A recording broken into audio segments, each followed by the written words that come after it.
The Vaxian emissaries had expected fear. They had anticipated chaos, perhaps even worship. What they had not expected was the quiet confidence radiating from the two humans standing before them in the negotiation chamber of Station Kepler-9. Hazel Chen, humanity's chief diplomatic officer, stood with her arms crossed, her dark eyes fixed on the towering aliens before her. Beside her, Commander Leo Vasquez maintained a relaxed posture that belied the tactical calculations running through his military mind. The Vaxians, with their crystalline exoskeletons and multifaceted eyes, had made their position abundantly clear. Humanity would become a protectorate of the Vaxian Concordat, or face annihilation.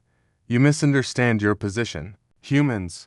High Emissary Krathix clicked, his translator rendering the harsh sounds into condescending English. We have observed your primitive vessels. Your largest warships would barely qualify as escort craft in our armada. You have no choice but to accept our generous offer of protection. Hazel smiled, a gesture that didn't reach her eyes. Protection from whom, exactly? From the Devorian swarm, from the Synthesis Collective, from 100 threats your infant species cannot even comprehend. Krathix gestured toward the observation window, where 3 Vaxian cruisers hung in space like predatory insects. We are offering you survival. Leo finally spoke, his voice calm and measured. And in exchange, you want exclusive mining rights to our outer colonies, a permanent Vaxian garrison in our Sol system, and a seat on your Concordat Council where humanity would have exactly 0 voting power. Does that about sum it up? The second emissary, a smaller Vaxian named Zephril, clicked irritably. You speak as if you have alternatives. Your species has been spacefaring for barely 2 centuries. The Concordat has maintained order in this sector for 50,000 years. We know what is best. Hazel uncrossed her arms and stepped forward. Here's what I know. 3 weeks ago, your battle group engaged a Devorian raiding party of the Arcturus colonies. You lost 4 cruisers and retreated. 2 weeks ago, the Synthesis Collective pushed you out of the Deneb sector entirely. You're not here because you're generous. You're here because you're desperate.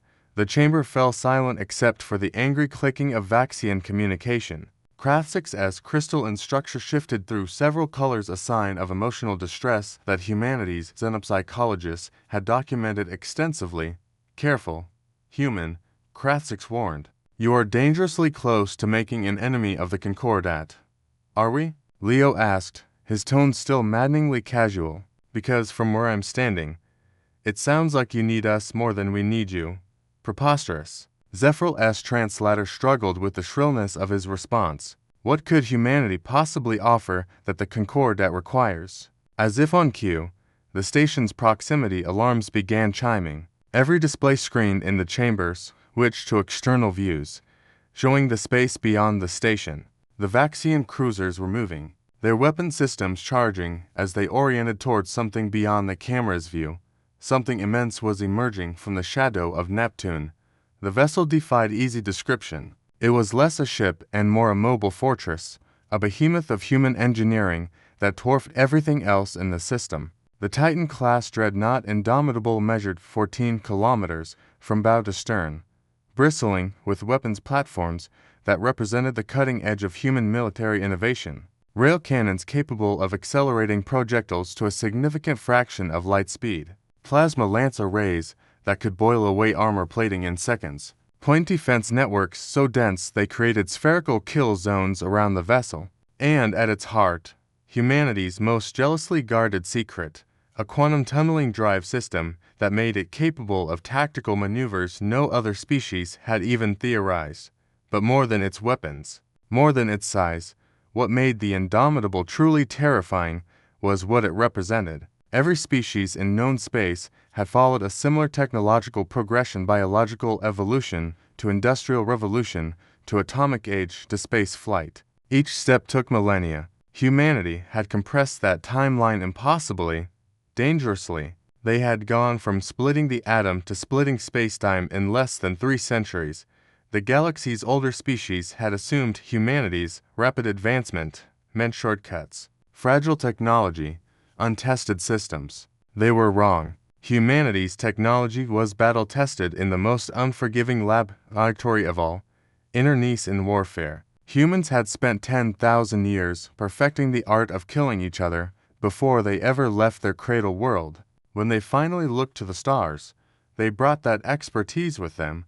What double quotes Krathzik's translator failed to render the rest of his question.